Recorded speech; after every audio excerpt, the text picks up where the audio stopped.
celle-ci, par exemple, j'ai passé 1 heure et demie à essayer d'avoir les mêmes écarts entre les mots, les lignes, et je suis jamais arrivé. Ah, C'était catastrophique. J'ai passé un temps de fou. Voilà quoi. ah, puis En plus. les symptômes de la résistance à l'insuline, ça tombe dans le carré. Ouais, voilà. Donc j'ai fait plein de choses. À un moment donné, j'ai dit bon, laisse tomber. C'est la seule qui a merdé. C'est pas très grave. Et puis voilà. La prochaine fois, j'essayerai de changer je vais essayer amener mon ordinateur dès que j'ai un peu de calme. Mais comme j'ai jamais de temps pour arrêter, bah, je peux pas amener mon ordinateur chez un informaticien, le faire nettoyer un peu, et puis surtout changer, mettre Linux dessus quoi.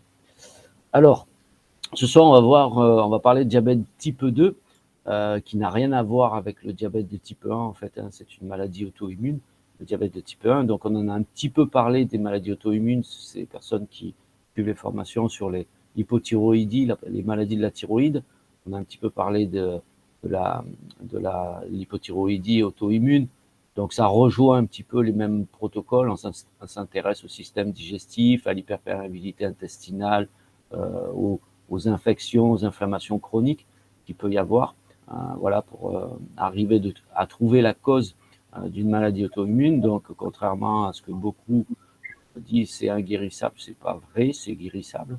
Et comme le diabète de type 2 aussi, on peut traiter facilement un diabète de type 2 pour sortir de cette maladie, cette insulinorésistance. Il faut 6 mois à peu près, quoi. Donc, avec la nutrition appliquée, et puis tous les bioactifs qu'on va voir, vitamines, minéraux, tous les compléments alimentaires qu'on peut joindre à notre alimentation. Donc, les personnes atteintes de diabète de type 2, en fait, en définition, ben, qui sécrètent, les personnes atteintes de diabète de type 2 sécrètent de l'insuline. Cette hormone, elle va réguler avec moins d'efficacité le taux de sucre dans le sang. Donc, on verra pourquoi. Ce taux de sucre dans le sang, vous le savez tous, hein, ça s'appelle la glycémie. Donc, elle reste normalement élevée après un repas. C'est ce qui est la définition du diabète. Donc, l'insuline ne joue pas son rôle dans ce cas-là. Donc petit à petit, le pancréas, à force de sécréter de plus en plus d'insuline, des quantités de plus en plus importantes, va s'épuiser. Donc ce diabète de type 2, on l'appelle aussi diabète gras ou diabète non insulinodépendant. Donc là, parce qu'on n'a pas besoin d'apporter de l'insuline par injection au corps, comme dans le diabète de type 1. Le diabète de type 2 va toucher surtout des personnes en surpoids. Donc ça commence comme ça un petit peu l'insulinorésistance dès qu'on a un bon embonpoint, ou dans le cas de l'obésité aussi. Et puis aussi, ça peut toucher des personnes qui ont une alimentation, on va voir, basée un petit peu sur les céréales, les hydrates de carbone, avec des index glycémiques élevés, et qui ont une vie relativement sédentaire avec très peu d'activité physique. Voilà, et ça touche aujourd'hui le plus souvent des personnes entre 40 et 50 ans. Voilà, et puis après, ça augmente un peu plus avec les âges. Par exemple, à partir de 60 ans, c'est là où on va retrouver la majorité des cas dans cette tranche d'âge d'insulinorésistance ou de diabète de type 2. Donc voilà, il y a quand même des pistes déjà. Donc c'est plus simple qu'une maladie auto-immune à traiter. Donc on a 3 grands types de diabète, hein. Diabète de type 2, type 1, on a vu, c'est une maladie auto-immune. Donc l'organisme ne produit plus assez d'insuline, voire plus du tout. On a le diabète de type 2 qu'on voit ce soir. Et là, c'est complètement différent. C'est un autre mécanisme. C'est l'organisme qui n'arrive pas, qui n'utilise pas correctement l'insuline que produit le pancréas. Et puis le diabète gestationnel, donc c'est de l'hyperglycémie qui est déclarée chez la femme pendant le moment de la grossesse. Donc dans tous ces types de diabète, le 1, le 2 et puis le diabète gestationnel, si on a une prise en charge précoce, on peut permettre de retarder des complications liées au diabète, hein, comme des complications de maladies cardiovasculaires, donc, ou neurodégénératives. Donc c'est plutôt intéressant de faire de la prévention, et puis ou alors d'avoir toujours une prise en charge en dehors. Par exemple, dans un diabète de type 1, en dehors des injections d'insuline. Donc avoir une alimentation corrigée, une hygiène de vie un petit peu corrigée, même dans le diabète de type 1. Alors, là, au niveau épidémiologie, je vais y arriver, la prévalence du diabète traité pharmacologiquement en France est de 5%, soit plus de 3 millions de sujets traités pour un diabète. La prévalence du diabète, elle augmente tous les ans de 2%. Et sur cette période-là, ça a été mesuré entre 2010 et 2015. Donc aujourd'hui, je pense que c'est largement au-dessus. Donc cette augmentation de prévalence du diabète en France, elle concerne très majoritairement le diabète de type 2 plutôt que le type 1. Elle est en grande partie la conséquence d'une augmentation de l'espérance de vie aussi, mais sauf qu'aujourd'hui, c'est en train l'espérance de vie est en train de diminuer. Donc voilà. Et puis donc le fait on vivrait un petit peu plus vieux, et effectivement, on aurait un peu plus de maladies et de fin de vie. Donc ça en fait partie, le diabète. Donc entre 70 et 84 ans, plus d'un homme sur 5 était diabétique dans les années 2015, donc c'est très proche, donc ça fait beaucoup. Voilà, donc on voit que ça touche des personnes vieillissantes, mais aujourd'hui, ce qu'il faut comprendre, c'est que ça va toucher beaucoup plus de personnes, même si on reste dans une forme un peu plus simple, l'insulinorésistance, plutôt qu'une perte de sécrétion pancréatique. Là, on est plutôt au niveau cellulaire dans l'insulinorésistance. Ça va toucher beaucoup plus de monde par rapport à l'alimentation qu'on a privilégiée, en fait, donc basée sur les céréales, les produits fortement insulinogènes, viande rouge, produits laitiers.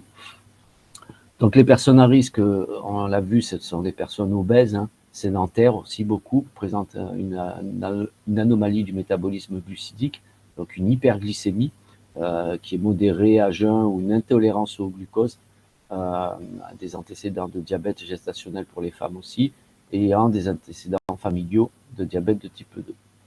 Donc on sait aussi que certaines populations, dans certains pays comme en Afrique et surtout au Maghreb, cette population est particulièrement concernée par ce problème d'insulinorésistance, de diabète de type 2.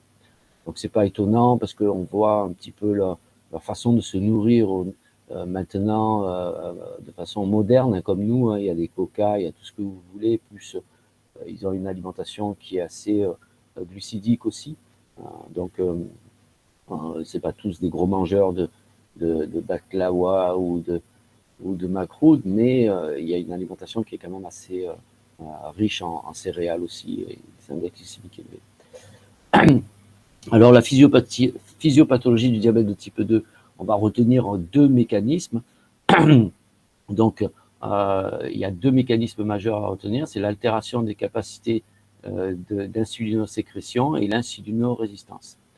Donc le premier est plutôt de déterminisme génétique, l'insulinosécrétion. Donc là, ça concerne la sécrétion d'insuline au niveau du pancréas. Mais auto-aggravée par l'hyperglycémie, elle-même, la glucotoxicité. On va voir ce que c'est la glucotoxicité.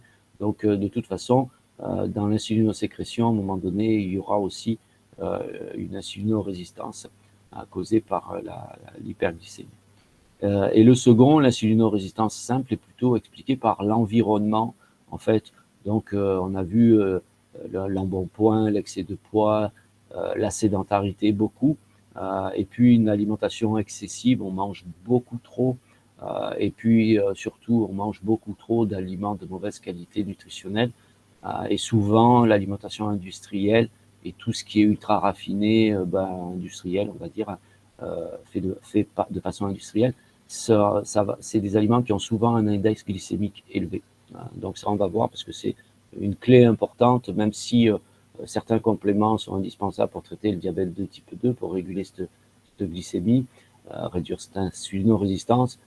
Si ce n'est pas accompagné d'un régime alimentaire avec certaines restrictions, on n'y arrivera pas de toute façon. Donc il faut vraiment que l'alimentation soit aussi un pilier central de la lutte contre cette pathologie. Alors, Donc, qu'est-ce que c'est l'insulinorésistance? Elle va se caractériser par la nécessité plus forte d'une concentration d'insuline pour obtenir une réponse au niveau de ces organes cibles. Donc, les muscles, on a une diminution de la capture et de l'utilisation et du stockage du glucose dans le cadre d'une insulinorésistance. Et puis, au niveau du foie, perte de l'inhibition de la production hépatique de glucose à l'origine de l'hyperglycémie à jeun. Et au niveau des adipocytes, on a une lipolyse excessive avec une élévation des acides gras libres essentiels circulants. Donc là, on parle par exemple de VLDL, donc des transporteurs des triglycérides, des choses comme ça.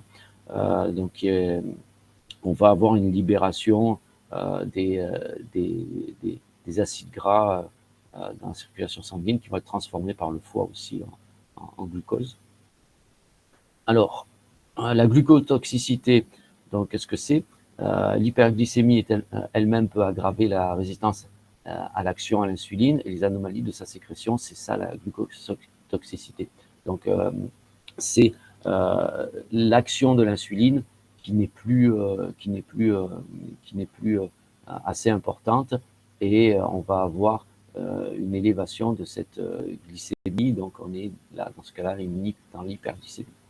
Donc, cette aggravation, elle a deux mécanismes physiopathologiques dans le diabète de type 2 et elle est en partie réversible sur un contrôle glycémique strict et prolongé. Et ça, c'est ce que je vous disais tout à l'heure par la nutrition, beaucoup.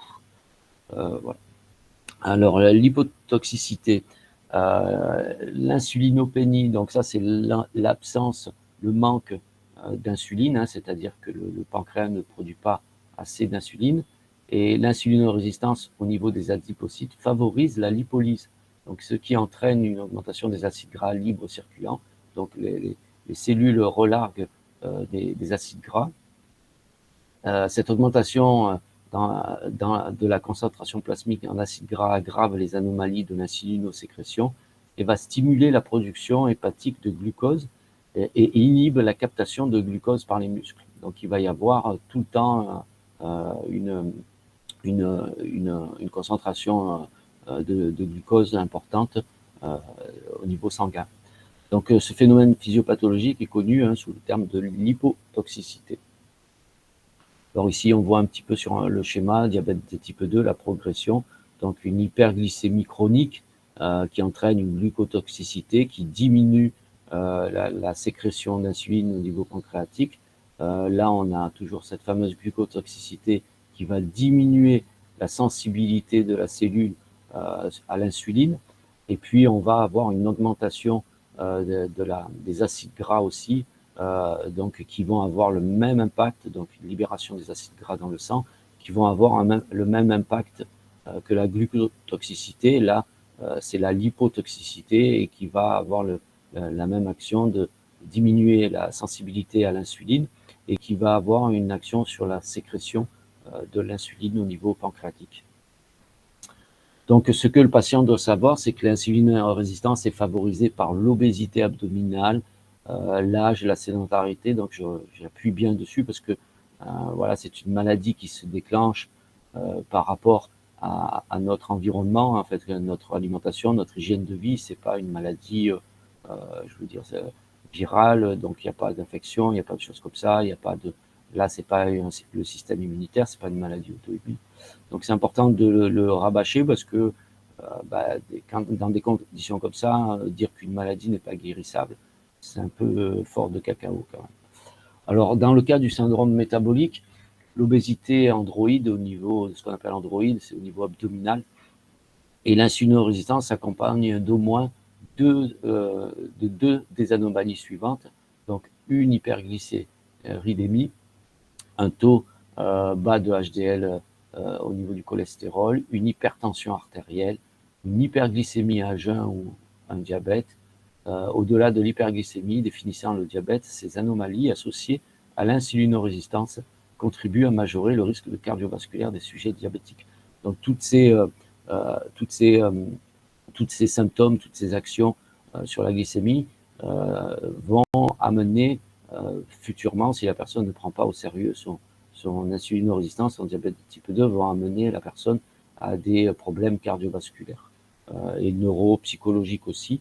Voilà, donc ça a des conséquences. Ça ne s'arrête pas qu'au diabète de type 2. Plus tard, si on traite mal le diabète de type 2, ben, on va avoir des problèmes cardiovasculaires par la suite. Là, c'est encore associé de maladies inflammatoires, c'est pas terrible. Donc on a remarqué aussi que dans le diabète de type 2, on avait la présence d'une inflammation chronique, ce qu'on appelle de bas grade, donc des fois indolore. Hein, c'est aujourd'hui, on sait très bien que c'est une des composantes qui va favoriser cette insulinorésistance.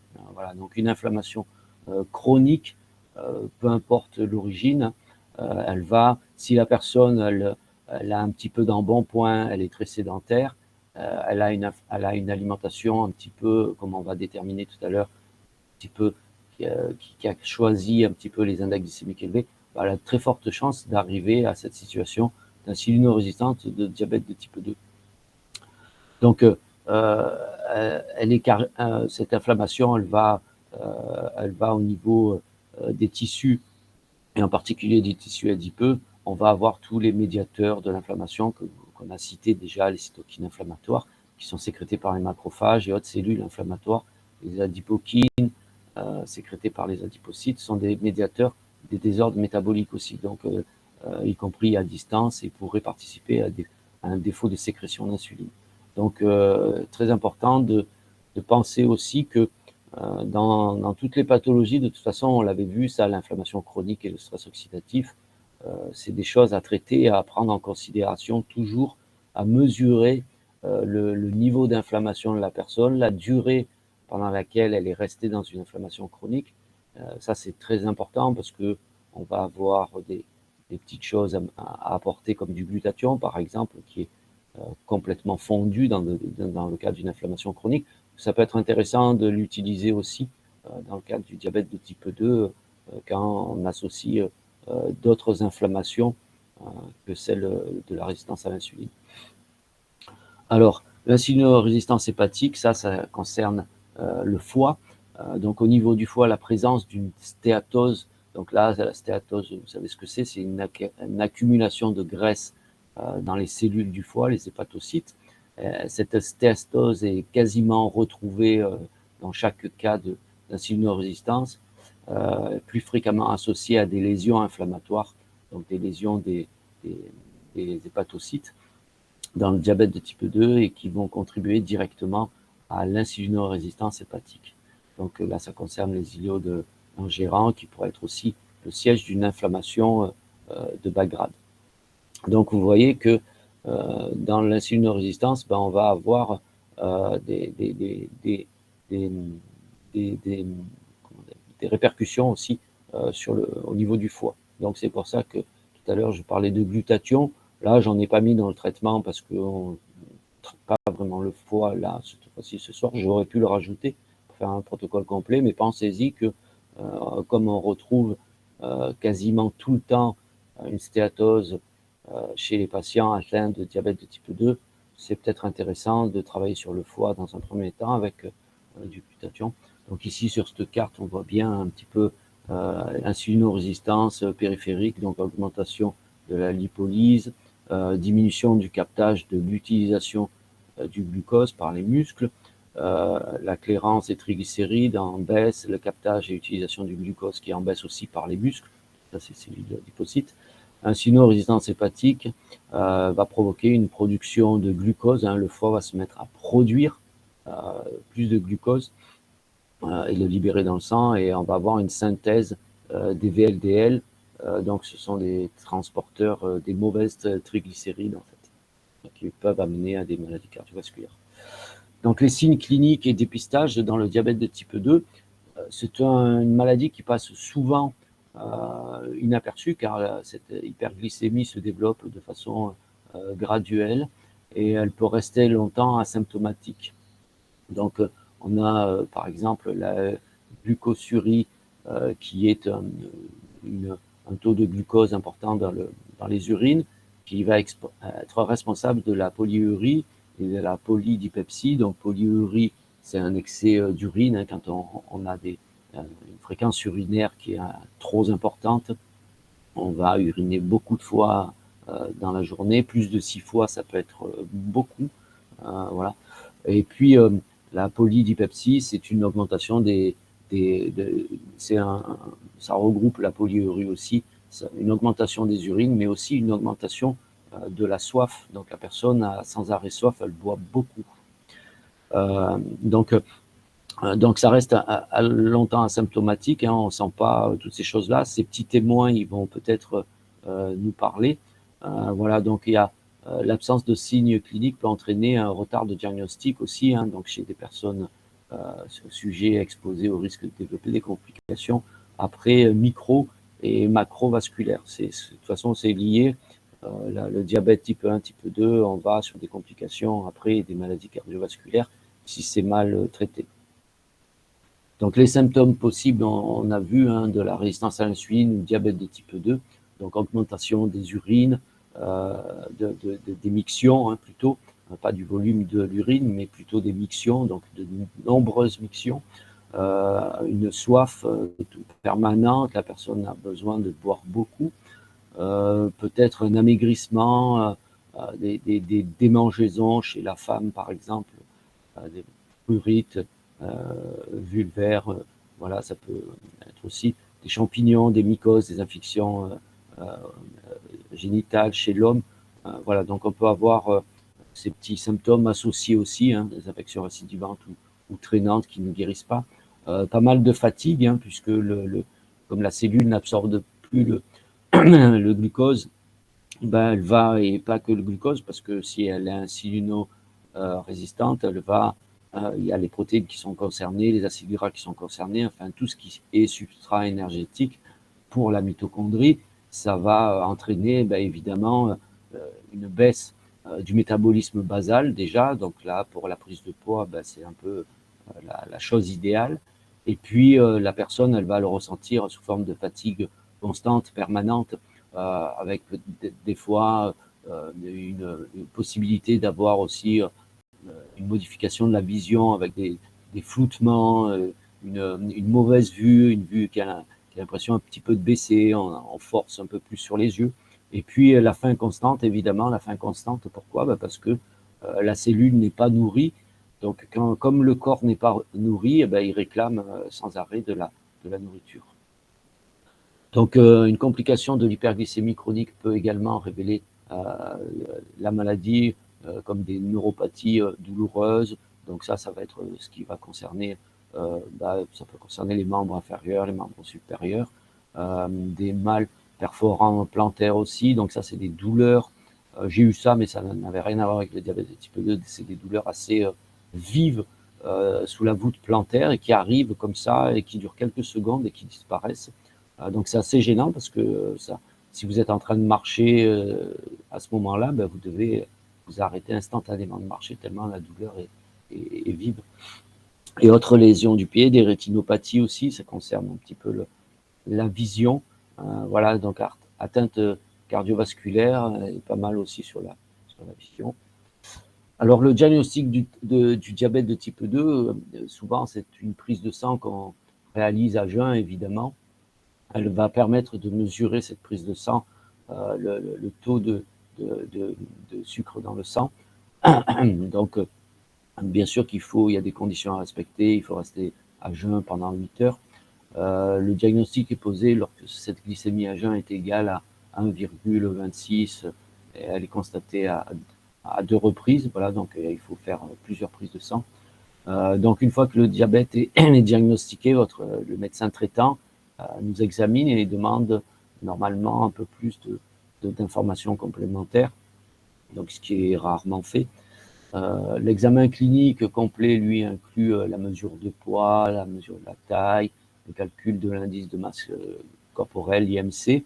Pour ça, vous avez des tableaux, des sites internet, tapez calcul IMC, vous allez trouver des tableaux de calcul. L'examen du cœur et des vaisseaux sanguins, ça aussi extrêmement important, parce que si le problème diabète de type 2 est diagnostiqué très tard, il faut vérifier au niveau du cœur, voir un petit peu des vaisseaux sanguins, où c'est que ça en est, s'il n'y a pas des lésions déjà ou des choses qui sont en train de naître. Le dosage de la glycémie, attention, parce que c'est pas, elle peut être tout à fait dans les normes et il peut y avoir quand même une insulinorésistance. Donc aujourd'hui, on a des tests en plus à associer. C'est pas tous les médecins qui le font, mais de plus en plus maintenant. Mais c'est donc les nouveaux calculs qu'on va associer à la glycémie, ça sera le test OMA et le Quickie. Donc, ce sont des tests qui vont être un peu plus précis pour calculer cette fameuse résistance à l'insuline, parce que, comme je vous disais, des fois sur la glycémie à jeun, on ne le détecte pas du tout. Par contre, avec un OMA et un Quickie, même si la glycémie à jeun est normale dans les normes et qu'il y a une insulinórésistance, ben le Quickie et le OMA vont détecter cette insulinórésistance. Donc, c'est vraiment des tests à conseiller aux gens. On peut le faire soi-même, en fait, hein. Si on ne l'a pas fait, on a sa glycémie à jeun, si on a fait déjà cette prise de sang, on peut aller sur des pages de calcul. Là, je vous ai mis ici le lien pour calculer l'indice OMA. Voilà, donc ces deux indices, OMA et index de OMA, permet d'évaluer le niveau de résistance à l'insuline. Cet indice est intéressant pour dépister de façon précoce le diabète et le syndrome métabolique également. Donc, ce qu'on appelle le syndrome métabolique, c'est la résistance à l'insuline. Et pour mesurer les progrès réalisés en regroupant, en reprogrammant notre métabolisme. Pardon. Donc aussi, on peut s'en servir, ce test, pour, par exemple, si on prenait un traitement naturel, on voulait vérifier cette efficacité, ben on pourrait, avec une autre prise de sang sur les glycémies, refaire le Quickie, le OMA, et de là, ça nous permet de suivre aussi l'évolution de notre diabète par rapport au traitement qu'on a choisi. Voilà, donc il est également conseillé en cas de stéatose hépatique ou de syndrome des ovaires polykystiques. Ici, on a le Quickie, donc en complément du OMA, il permet d'évaluer notre niveau de résistance à l'insuline, toujours. Nous vous proposons d'évaluer votre niveau de sensibilité. Voilà, vous avez le lien. Donc là, il y a un petit peu des normes de référence. Voilà, inférieur à 0,3, on souffre déjà d'une insulinorésistance importante. Voilà, donc vous avez plusieurs chiffres et qui vont vous donner un début d'insulinorésistance, ou alors on est déjà bien dedans, ou alors on n'a pas de problème de résistance à l'insuline avec un résultat supérieur à 0,339. Donc ça, vous avez les liens, vous pouvez cliquer dessus et vous allez directement tomber sur les pages pour faire ce fameux calcul. Donc si votre patient arrive avec sa prise de sang et que dessus il y a sa glycémie à jeun, avec la glycémie à jeun, vous allez pouvoir calculer ces index-là. Donc les symptômes de la résistance à l'insuline, les personnes qui souffrent de ces résistances à l'insuline peuvent présenter des troubles suivants. Donc une prise de poids rapide sans explication qui se localise au niveau de l'abdomen, des difficultés pour la perte de poids aussi, des coups de fatigue soudains, et surtout après le repas. Et évidemment, s'ils sont riches en hydrates de carbone, en glucides, ça sera encore plus flagrant, la fatigue. Alors, les signes de l'insulinorésistance, donc un index OMA supérieur à 2,26 ou un Quickie à 0,34, un tour de taille supérieur chez les hommes à 94 cm et 80 cm pour la femme, des coups de fatigue après le repas, surtout s'ils sont riches en glucides, et puis aussi si le questionnaire confirme tout ça. Donc, il y a pas mal de choses à voir. Voilà, c'est des choses qui sont rarement faites par le médecin. Ça arrive de plus en plus, mais c'est assez rare. Moi, j'ai très peu vu de OMA, de Quickie sur des prises de sang. Alors, ici, on va voir quelles solutions on a pour traiter ce fameux diabète de type 2. On va voir qu'il y a des solutions qui sont extrêmement efficaces. Donc, des données à partir d'études d'intervention chez l'homme permettent d'envisager dans le combat contre l'insulinorésistance et ses conséquences. Donc, les conséquences, on a vu maladies cardiovasculaires et puis aussi problèmes au niveau de la vision. Donc, avec une approche nutritionnelle impliquant des composés tels que des bioactifs comme les polyphénols, les micronutriments, certaines vitamines, certains minéraux sont aussi essentiels, ou les aminoacides. Donc, aminoacides, ce sont les acides aminés, ce sont les unités structurales, les aminoacides des protéines. Le mécanisme d'action, les mécanismes d'action sont complexes de ces intervenants, des polyphénols, des vitamines et des minéraux, et ils vont allier la protection du pancréas, celle des cellules insulino-sécrétoires, la potentialisation de l'insuline et son signaling, donc améliorer cette sensibilité par la cellule, et la régulation de l'homéostasie glucidique et lipidique. Ça va réguler aussi l'effet, l'inflammation chronique, et ça va permettre d'apporter des antioxydants pour neutraliser le stress oxydatif qui a été généré par cette inflammation chronique. Donc c'est aussi une pathologie inflammatoire. Donc voilà, et ça va aussi accélérer, booster l'action, les fonctions mitochondriales. Donc on va détailler tout ça. Donc on a des solutions. Donc les polyphénols, on voit ça, on les voit tout le temps, les polyphénols. On a vu que dans la médecine naturelle, fonctionnelle, la naturopathie, on utilise beaucoup cet élément-là, les antioxydants, les polyphénols. Donc catéchine, on a vu oleuropéine, on a déjà un peu vu. Alors, on va détailler tout ça. Donc on va avoir des polyphénols qui sont issus du thé vert, de la cannelle, de l'olivier, pour les substances actives, et des aminoacides comme ici plus précisément de la taurine, et des éléments aussi comme des oligoéléments, le zinc, le chrome, des vitamines qui sont antioxydantes très importantes. Donc évidemment, on pense à la vitamine C, on pense à la vitamine E et puis quelques vitamines du groupe B, et puis des antioxydants endogènes, que le corps peut produire aussi, mais qu'on va pouvoir apporter en complément alimentaire, donc l'acide alpha-lipoïque, tout le monde connaît. Voilà. Tous ces éléments-là, déjà, ont été testés. Ça fait de nombreuses années que dans la médecine fonctionnelle, on travaille avec ces éléments-là, et on a un retour sur l'efficacité qui est assez très intéressant. Voilà. On a une étude sur la metformine qui est utilisée, la berbérine qui est utilisée en compétition avec la metformine, et on a vachement de meilleurs résultats avec la berbérine qu'avec la metformine. Donc aujourd'hui, il y a certains protocoles allopathiques qui sont moins efficaces, avec beaucoup plus j'ai plus le mot, de choses désagréables derrière, ça me reviendra, alors qu'avec, par exemple, la berbérine, on n'a pas du tout ces choses-là avec les produits naturels. Donc, les vitamines et le diabète de type 2, donc les statuts vitaminiques, c'est souvent un constat qu'on peut faire, il est très altéré chez les personnes qui ont un syndrome métabolique ou qui ont un diabète de type 2. Donc, on va remarquer, on va constater toujours un manque de vitamines au niveau de la vitamine C, de la vitamine E, de la vitamine B9, la vitamine B12 aussi. Toutes ces vitamines-là sont souvent en carence dans le syndrome métabolique, le diabète de type 2. Donc évidemment que le déficit de ces éléments-là va aggraver le stress oxydant, puisque on a pas mal d'antioxydants concernés, vitamine C, vitamine E aussi. Ça va aggraver le stress oxydatif, l'inflammation et les complications dues au ce stress oxydatif. On en a déjà parlé, on avait vu que le stress oxydatif généré par une pathologie, une maladie inflammatoire, pouvait être lui-même pathogène. Donc moi, c'est ce que je fais beaucoup.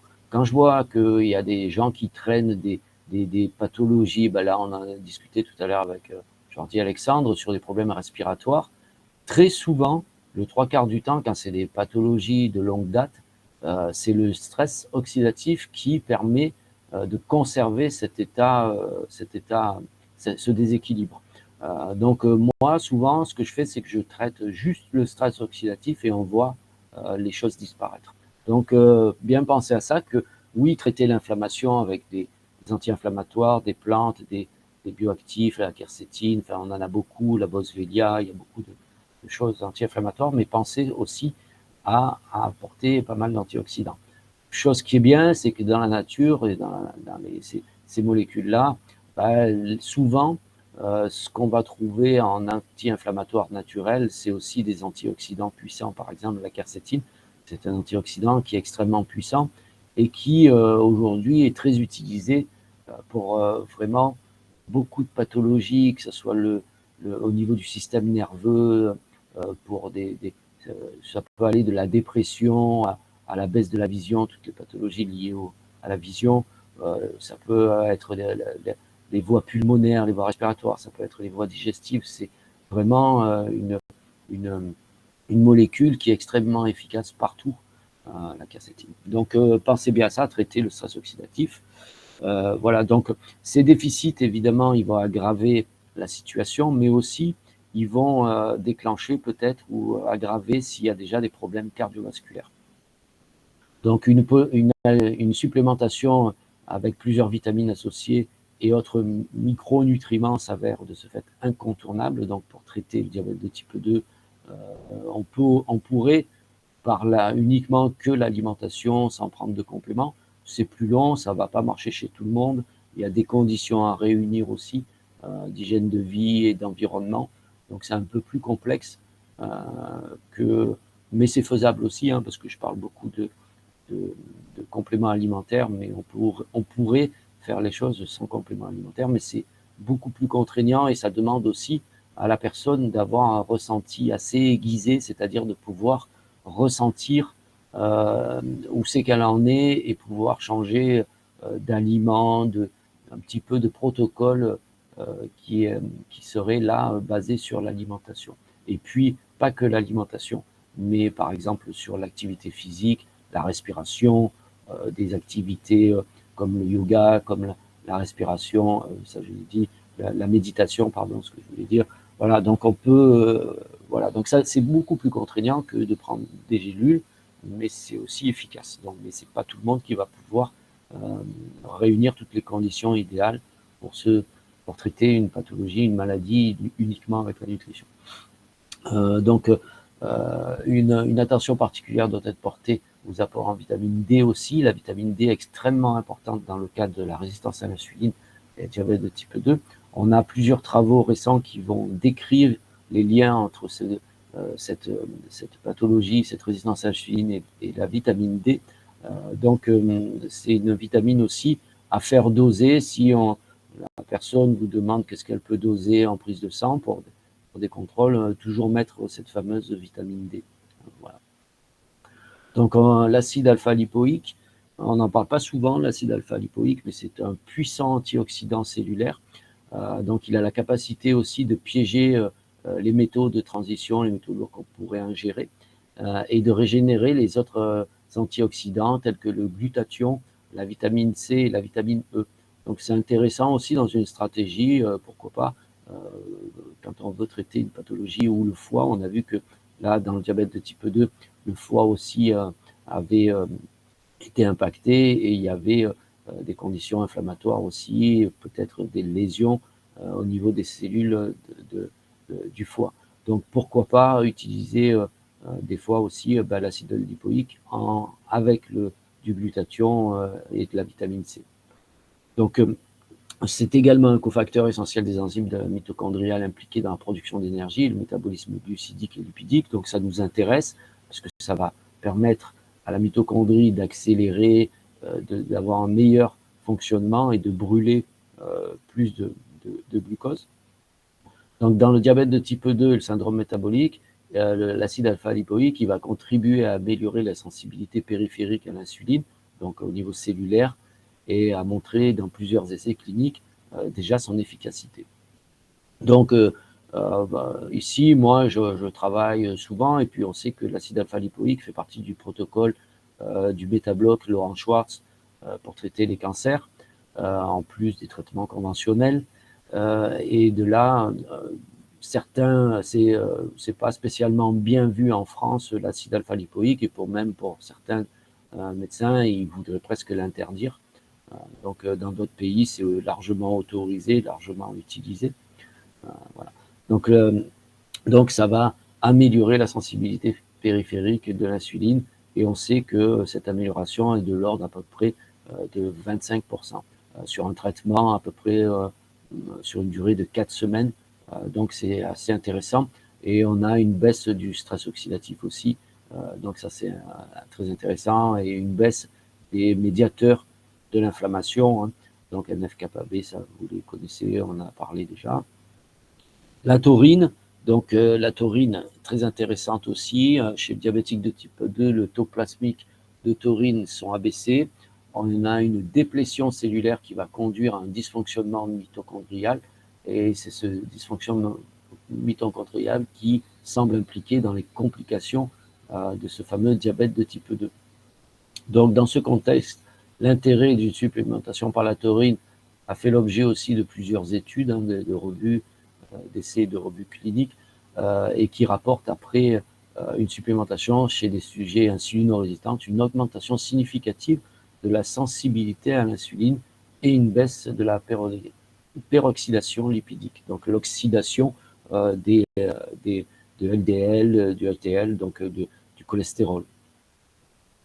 Donc le chrome, aussi un élément important, donc ça, n'allez pas consommer des objets en chrome, c'est pas du tout la même forme chimique, le chrome alimentaire et le chrome qu'on met sur nos pare-chocs, c'est pas la même chose. Donc lui, le chrome alimentaire, il va jouer un rôle essentiel dans l'équilibre de la glycémie, capable d'augmenter la sensibilité aussi de l'insuline, comme l'alpha-lipoïque, on a vu. On augmente le nombre de récepteurs membranaires et optimise la liaison insuline-récepteur et donc augmente la captation du glucose. Donc voilà, l'insulino-résistante, souvent, c'est les récepteurs membranaires qui ne sont plus actifs et qui ne reçoivent plus le message de l'insuline. Donc le chrome va permettre d'augmenter, de réveiller un petit peu, de remettre en action ces capteurs cellulaires. Donc dans le diabète de type 2, le syndrome métabolique, la dose optimale est de 100 microgrammes par jour, 1000 microgrammes par jour sous forme de picolinate, très important, alors que dans les états d'insulino-résistance modérée, on a des posologies qui sont plus basses, de 200 à 500 microgrammes. Voilà, ça suffit. Donc c'est tout basé sur des études, hein, donc c'est des choses qui ont été largement étudiées. Le zinc aussi, très important. Donc les déficits en zinc et les altérations de l'homéostasie de cet élément trace essentiel sont associés à plusieurs pathologies chroniques, dont le syndrome métabolique, le diabète et ses complications, en particulier là, au niveau de la vision, donc les rhinopathies. Donc des taux de zinc plasmique bas fréquemment observés dans le syndrome métabolique augmentent le risque de prédiabète et d'insulino-résistance. Je n'ai pas mis l'étude là, mais la supplémentation de 20 mg par jour des patients diabétiques ou en syndrome métabolique. Hein. Syndrome métabolique, ça veut dire qu'il y a un embonpoint assez important et on commence à avoir, par exemple, le Quick OMA et le Quickie qui sont positifs. Donc là, on est dans le syndrome métabolique. Donc, méta-analyse sur 3970 sujets qui conduit à la supplémentation de 20 mg qui conduit à une baisse de la glycémie à jeun. Donc cette dernière méta-analyse confirme une méta-analyse antérieure, il y avait déjà un essai qui avait été fait auparavant, et qui rapportait également les bénéfices de la supplémentation en zinc sur le contrôle de la glycémie et sur le bilan lipidique. Donc voilà, c'est toutes des choses qu'on peut faire tester au niveau de la prise de sang, qu'on peut demander à son patient, à son médecin, d'avoir toutes ces marqueurs-là, toutes ces valeurs-là pour un petit peu faire le point sur la situation et apporter les compléments alimentaires modifié par l'alimentation, ce qui doit être modifié. Donc le magnésium aussi, on le sait, c'est un coenzyme des voies du métabolisme du glucose. Un déficit va favoriser les hyperglycémies qui sont impliquées dans la résistance à l'insuline et ses complications microvasculaires, donc comme les rétinopathies aussi. Donc le magnésium, c'est évident, donc ça c'est sûr. Donc un déficit de magnésium peut déjà conduire à une hyperglycémie, à des hyperglycémies. Et ces hyperglycémies vont conduire à une sécrétion d'insuline vachement importante. Et à force de jouer à ce jeu-là, de demander à notre pancréas de sécréter trop d'insuline, on peut justement rentrer dans une résistance à l'insuline par une mauvaise activation des capteurs cellulaires de l'insuline. Donc le magnésium, toujours dedans, toujours impliqué. De toute façon, quand il y a des pathologies, des maladies, quasiment toutes, mais on peut dire que toutes. Le magnésium, on va en parler à chaque fois. Donc, dans toute supplémentation, n'oubliez jamais cet élément parce que c'est un élément clé. Donc, des fois, on peut donner un bon traitement, mais il va manquer certains éléments, comme le magnésium, par exemple. Et de là, ben, on ne verra pas d'évolution, on ne verra pas d'amélioration, même si ce qu'on a donné, par exemple, je vais donner mon traitement complet ici pour le diabète de type 2, avec le chrome, avec l'acide alpha-lipoïque, avec pas mal de choses, et j'oublie le magnésium. De là, peut-être que le traitement ne sera pas aussi efficace, voire même peut-être pas efficace du tout, selon la carence en magnésium de la personne. La vitamine B1, donc les principales sources de cette vitamine qui s'appelle thiamine, donc on la retrouve dans les levures alimentaires, les produits céréaliers complets, donc on n'est pas forcément sur des produits à gluten, hein, on peut être sur des céréales sans gluten. On a la viande, notamment la viande de porc, les oléagineux en contiennent aussi pas mal, le colza, le tournesol, les arachides, le soja, les sésames, les noix, les amandes, en fait, les oléagineux en général, olives, noisettes, etc. Il y en a beaucoup d'autres aussi, hein. Et donc cette vitamine B1, elle est indispensable au fonctionnement de l'enzyme qui permet l'entrée du glucose dans la mitochondrie. Cette enzyme, elle s'appelle pyruvate déshydrogénase. Donc très important la B1. La vitamine D, on en a parlé tout à l'heure, elle stimule la sécrétion d'insuline dans les cellules bêta de l'engérant. Elle agit comme un anti-inflammatoire dans les phénomènes d'insulinorésistance. Donc, ne pas oublier qu'une carence en vitamine D va favoriser l'insulinorésistance. Donc, toujours aussi à mesurer. On va parler un petit peu de la berbérine, on va voir. Donc, la berbérine, je vous en ai parlé tout à l'heure, elle a été comparée à la metformine sur des études scientifiques que vous pouvez retrouver facilement sur le net. Bon, il faut se dépêcher parce que peut-être qu'elle va disparaître, mais pour le moment, il y a encore. Et on voit qu'on a des résultats largement supérieurs dans le diabète de type 2 avec l'utilisation de la berbérine contre la metformine. Voilà qu'il y a des effets secondaires, le mot que je cherchais tout à l'heure, effets secondaires, assez importants quand même. Donc c'est plus intéressant d'utiliser la metformine, la berbérine, pardon. Donc qu'est-ce les atouts qu'elle a, elle va améliorer la résistance à l'insuline indirectement par des effets anti-inflammatoires, elle va inhiber certains médiateurs de l'inflammation comme le NF-κB que vous connaissez, on l'avait vu dans l'inflammation et le stress oxydatif. Donc l'activation du NF-κB, de ce médiateur de l'inflammation, entraîne une augmentation des cytokines pro-inflammatoires, on les a vus aussi, ce sont aussi des médiateurs.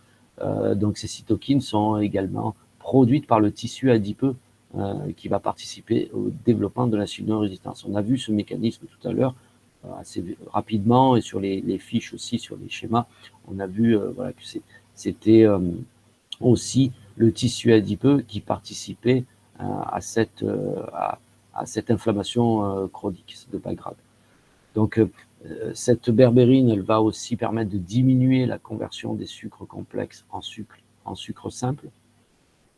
Donc, ça va être l'assimilation sera beaucoup moins rapide, donc au niveau sanguin, et ça va se ressentir. On aura moins une assimilation moins rapide, en fait, moins au niveau de la quantité de sucre. Donc, parce que son mécanisme, c'est l'inhibition de l'alpha-glucosidase, donc c'est une enzyme intestinale qui décompose les disaccharides et les amidons en glucose. Donc, l'inhibition de cette enzyme va conduire à une absorption réduite des glucides alimentaires. Donc, c'est intéressant. La berbérine aussi, on pourrait l'utiliser dans le cancer, par exemple. Voilà, une personne qui a un cancer qui utilise un régime cétogène, la berbérine, elle pourrait être aussi associée, pourrait être intéressant. Donc, elle régule le transport du glucose à travers la barrière intestinale.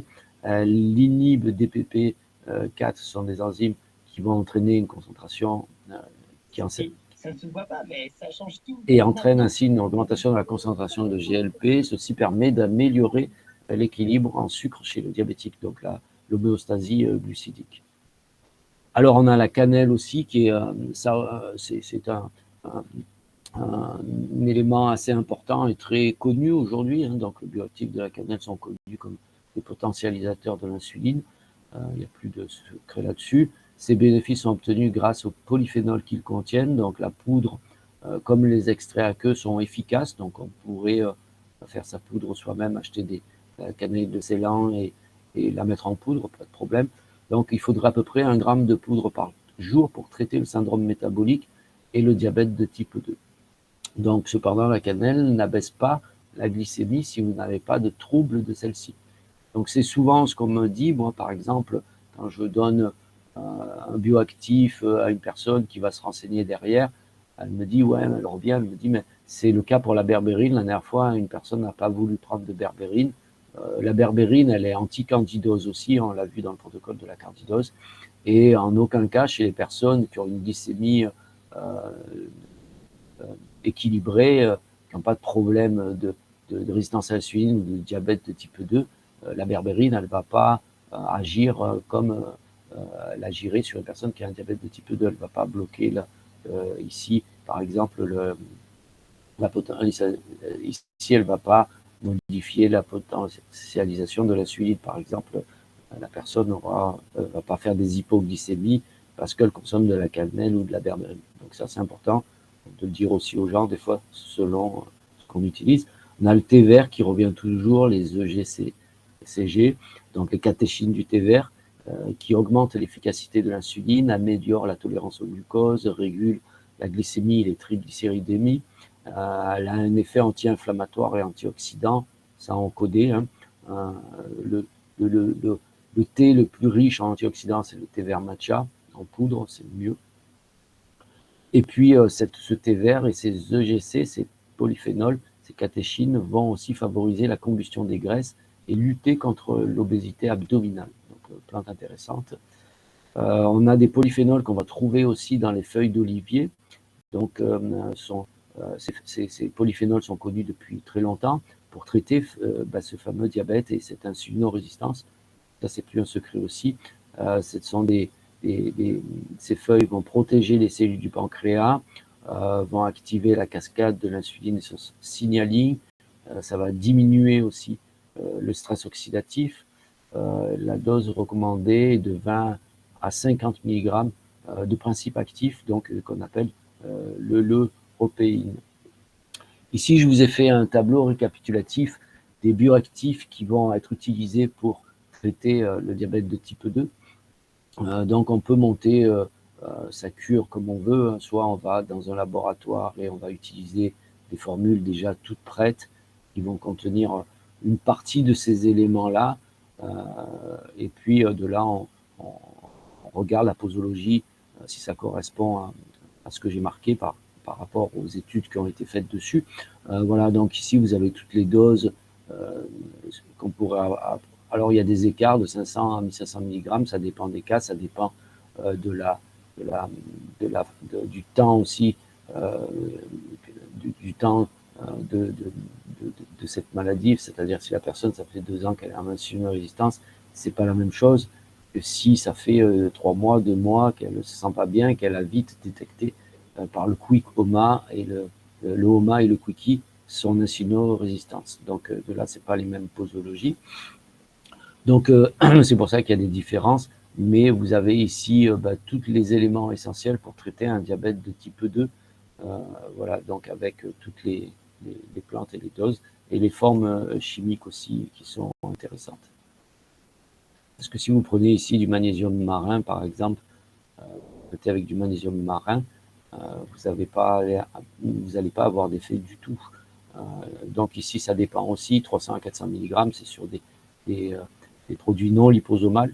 Donc en liposomal, ça change un petit peu les posologies. Alors on va voir au niveau de l'alimentation. Donc on a vu, on revient dessus, que voilà, vous avez tous ces principes, tous ces bioactifs qui sont extrêmement efficaces pour traiter le diabète de type 2. Donc on va utiliser, il y a des personnes qui vont acheter de la berbérine, la cannelle en poudre, ils l'ont à la maison, le thé vert, ils en consomment, feuilles d'olivier, ils vont acheter ça en herboristerie.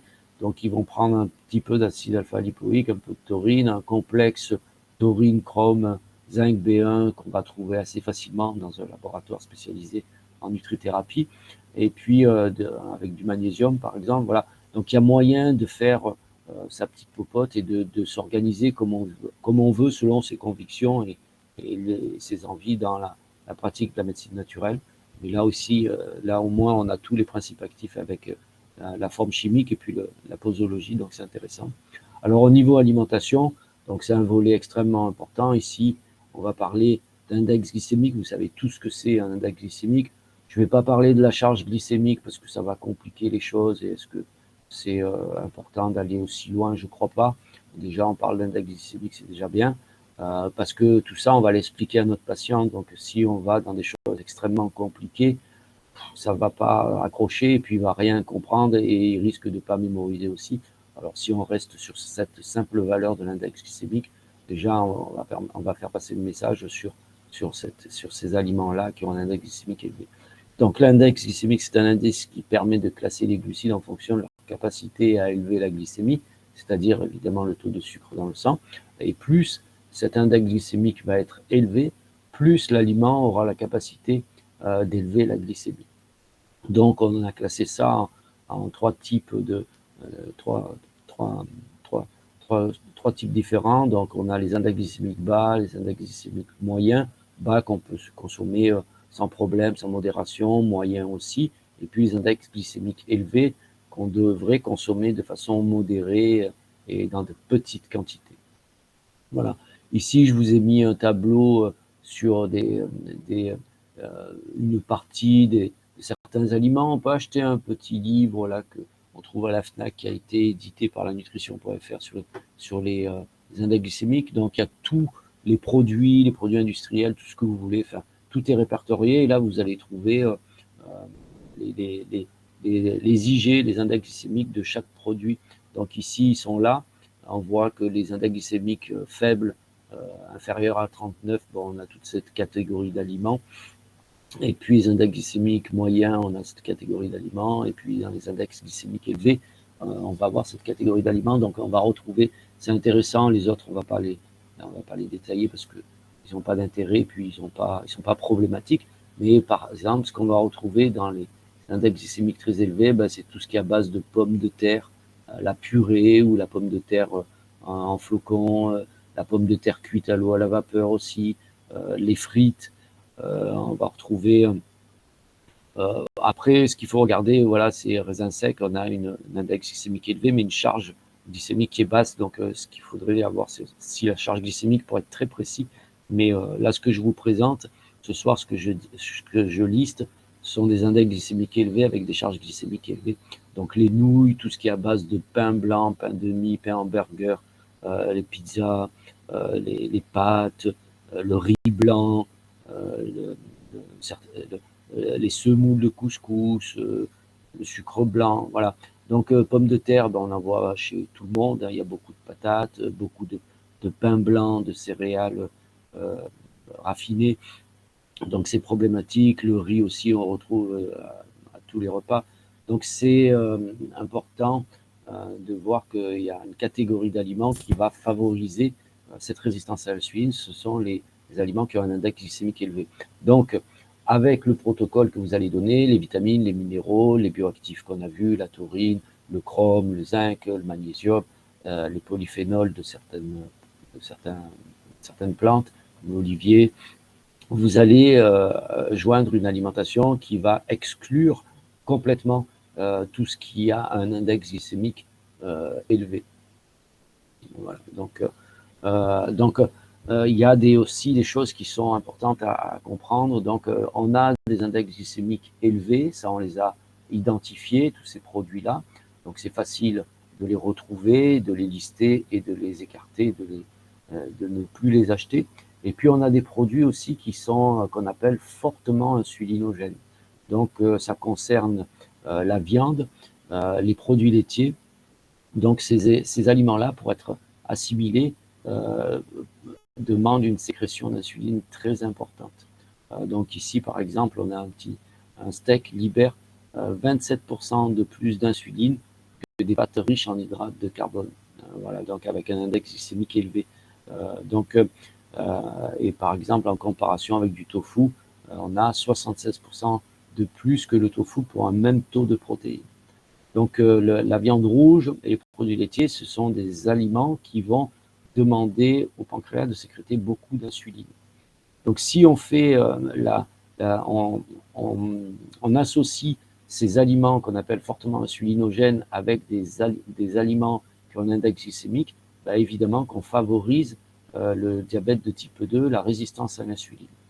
Donc c'est très simple, par exemple, vous faites un roast beef, un rôti, viande rouge, vous allez faire des frites, par exemple, à côté, ou une purée associée à du pain blanc, à un bout de fromage à la fin, un petit camembert pour finir. Ben, vous avez un repas, vous allez additionner, compiler les aliments qui ont un index glycémique élevé, ben, par exemple les frites, et puis vous allez additionner un aliment qui a un index glycémique élevé à un aliment qu'on appelle fortement insulinogène. Donc c'est ce qu'il ne faut pas faire. Donc la viande rouge, il ne faut pas l'associer à des féculents, il ne faut pas l'associer à du riz avec un index glycémique élevé, il ne faut pas l'associer avec des frites, par exemple. Donc on va l'associer avec quoi? Vous allez me dire, ben, avec un légume, par exemple. Donc si on veut manger un steak frites, ben, au lieu d'associer la viande rouge à des frites pour minimiser la casse, on peut faire un poulet frites ou une salade verte avec des frites. Voilà, donc on va minimiser la casse. Ça veut dire qu'on ne va pas complètement se couper d'aliments. Et ça, je parle pour des personnes qui n'ont pas de problème de résistance à l'insuline, de diabète d'un bon point, et des personnes voilà, qui n'ont pas de soucis à ce niveau-là, mais qui ont cette information qu'il ne faut pas combiner parce que ça favorise l'hyperglycémie. Donc, s'ils veulent éviter ce cas de figure, bah, ils vont faire attention aux associations qu'ils vont faire. Voilà. Donc, ça veut dire que, par exemple, on ne va pas associer de la viande rouge à des produits laitiers, des sauces laitières, comme on peut le faire. On ne va pas associer à des viandes rouges des aliments qui ont des index glycémiques élevés. Et pareil pour les produits laitiers, on va faire attention de ne pas associer des aliments qui ont un index glycémique élevé. Et là, nous, on est extraordinairement fort là-dessus et on se demande, tiens, pourquoi nos enfants, nos adolescents, ils ont des problèmes de comportement aujourd'hui. Le TDAH, qui serait une nouvelle maladie, c'est pas une nouvelle maladie du tout, c'est la façon dont ils se nourrissent le matin, c'est les petits déjeuners hyperglucidiques. Déjà, première chose, trop de sucre le matin, c'est en défaveur de la sécrétion de la dopamine, donc évidemment que la personne, elle n'a pas de motivation, elle va être assez léthargique, elle va pas, voilà, pas de plaisir à étudier, à faire ses cours et tout ça. Donc, il n'y a pas de nouvelle maladie, c'est juste que les céréales du petit déjeuner ont toutes un index glycémique très élevé et on va l'associer à un produit fortement insulinogène, donc du lait UHT. Évidemment que ça va générer une hyperglycémie et évidemment que derrière une hyperglycémie, on va retrouver une hypoglycémie. Donc c'est dans l'hypoglycémie que le gamin, l'enfant, va être insupportable, ne veut plus aller à l'école, voire bagarreur, agressif. Donc c'est pas une nouvelle maladie, c'est juste une alimentation qui n'est pas adaptée à l'humain, tout simplement. Moi j'ai mis un petit témoignage sur mon Facebook, là, un papa, un Canadien, qui a une fille de 7 ans, qui justement elle a des troubles de comportement, elle n'arrive jamais à dessiner, à faire un dessin, quand elle fait un collage, il y en a autant sur la table que sur les murs que sur le papier. On ne peut pas lui faire un petit câlin parce qu'elle est instable, elle saute de partout. Enfin, voilà, donc les parents ont fait plusieurs hôpitaux avec plusieurs médicaments, il n'y a rien n'y a fait, ils n'ont pas trouvé de solution. Ils ont trouvé un hôpital où ils traitaient qu'avec l'alimentation et où ils supprimaient tous les aliments fortement insulinogènes et ils supprimaient les index glycémiques élevés, donc les céréales du petit déjeuner. Et ben, en 4 jours, sa fille était métamorphosée, elle n'avait plus de problème de concentration, elle était plus super active, à sauter partout, à crier, enfin, à ne plus pouvoir se concentrer, à être sage quand il faut. Elle s'est mise à dessiner, elle s'est mise à reprendre ses petits collages. Voilà, donc tout a changé. Et le papa, il fait un témoignage pour prévenir les parents qu'en fait, il n'y a pas de maladie du tout. C'est pas une nouvelle maladie, c'est juste une alimentation qui n'est pas adaptée.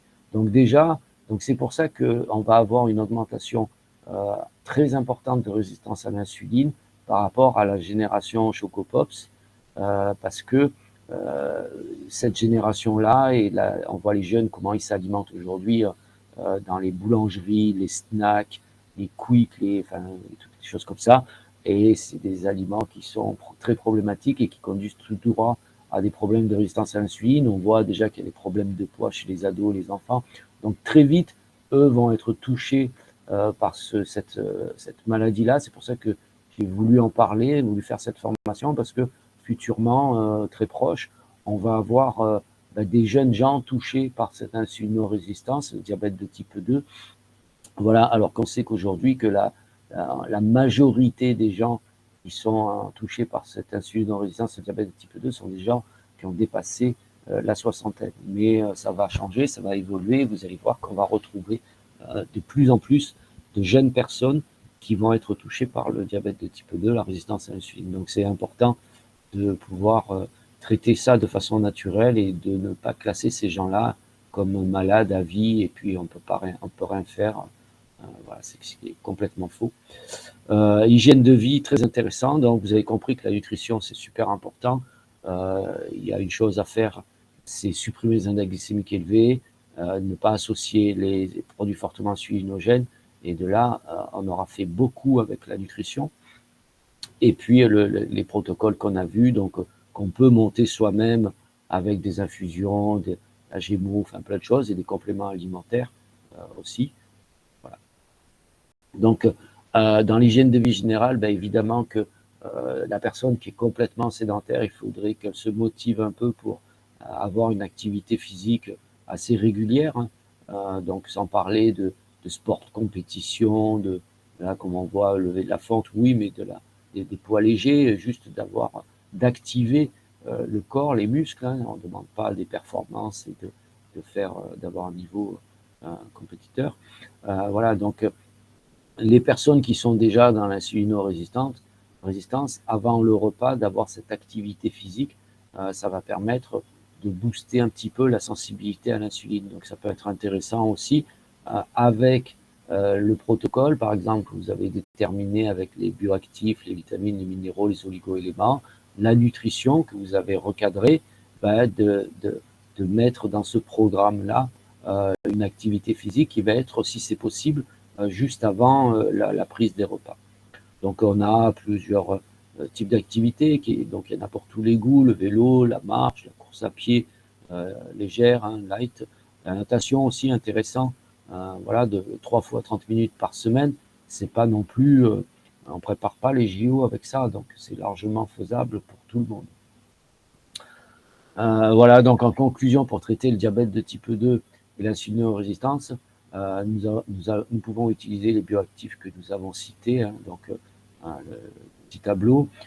Certains laboratoires spécialisés, c'est ce que je vous disais, en nutrithérapie, font des mélanges tout près réunissant tous ces bioactifs, donc vous pouvez les utiliser. Moi, c'est ce que je fais, par exemple, je vais utiliser un mélange tout près, puis après, je vais mettre de la quercétine, la vitamine C, d'un laboratoire que je préfère, Goldman.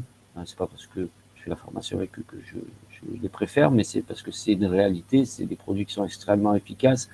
Moi, je les ai utilisés dans des problèmes, des pathologies cardiovasculaires assez importantes, où il y avait des opérations en vue. Il n'y a plus d'opérations en vue, et on a eu des résultats extraordinaires. Et je ne pense pas qu'on aurait eu ces mêmes résultats avec d'autres labos. Enfin, c'est mon avis, quoi. Après, c'est parce que j'essaye aussi les compléments et je me fais mon propre avis. Donc, supprimer tous les aliments ayant un index glycémique élevé et respecter l'équilibre acido-basique avec l'alimentation. Aussi, c'est très important. J'en ai pas parlé. On a parlé que des index glycémiques, mais on avait vu une fois sur l'acidose, l'équilibre acido-basique, qu'est-ce qu'il fallait faire? Il fallait avoir une alimentation dominante sur les produits alcalins, donc les fruits et les légumes. Pour faire simple et un résumé très court, sont alcalins et tout ce qui n'est pas un fruit et légumes est acidifiant, les céréales, une partie des oléagineux, les légumineuses, le poisson, les viandes blanches, les viandes rouges, les produits laitiers, tout ça, ce sont des produits acidifiants et ils ne devraient pas être dominants dans notre alimentation, même chez le sportif. Moi, je suis des sportifs et qui ont un taux de protéines qui est un peu plus élevé que ceux qui ne font pas de de sport à haut niveau, et ils respectent cet équilibre acido-basique. Donc, c'est essentiel pour eux, parce que s'ils ne le respectent pas, ils vont se blesser très rapidement, et ça va être des sportifs, leur carrière va être entachée de blessures. Donc, les performances vont aussi être impactées par rapport à ça. Donc, c'est important. Donc, cet équilibre acido-basique, on peut aussi s'aider de plasma marin, d'eau de mer, infusion de feuilles d'ortie qui sont très reminéralisants, le Litotam. Enfin, il y a des petits outils qui sont intéressants si on a un petit peu du mal à être très régulier. Donc, on peut s'aider avec ça. Voilà, mais c'est important de respecter tout ça, équilibre acido-basique, les index glycémiques élevés, et puis évidemment pratiquer une activité physique au quotidien de façon adaptée. Donc aujourd'hui, c'est nouveau, comme l'activité physique, elle ressort dans pas mal de choses et des déséquilibres qu'on peut avoir au niveau de notre corps. On voit par exemple, j'ai vu des publicités où sur le vélo, on peut caser son ordinateur, c'est un vélo d'appartement, il y a un emplacement pour caser son ordinateur et on continue à travailler en faisant du vélo. Donc moi, je ne vous conseille pas du tout de commencer à gamberger comme ça, parce que vivre le moment présent, c'est quelque chose d'extrêmement important. Et à penser comme ça et à vivre comme ça, on ne vit plus dans le moment présent, on est complètement ailleurs. C'est-à-dire, vous faites du vélo, vous n'êtes pas concentré sur votre respiration, sur le mouvement de vos muscles. Ça, c'est vachement important. Vous êtes concentré sur votre travail d'ordinateur et pas du tout sur l'activité que vous êtes en train de faire. Et ça, moi, je trouve ça d'une débilité extrême. Mais bon, c'est notre monde moderne qui veut ça. On pourrait tout faire à la fois, manger, travailler, dormir en même temps, avoir une activité physique, ce serait top. Voilà, j'ai fini cette présentation. Je vais vous rejoindre. Donc, vous avez bien vu que pour traiter un diabète de type 2, c'est pas si compliqué. Il y a des solutions et que le traitement n'est pas très long, pas très contraignant.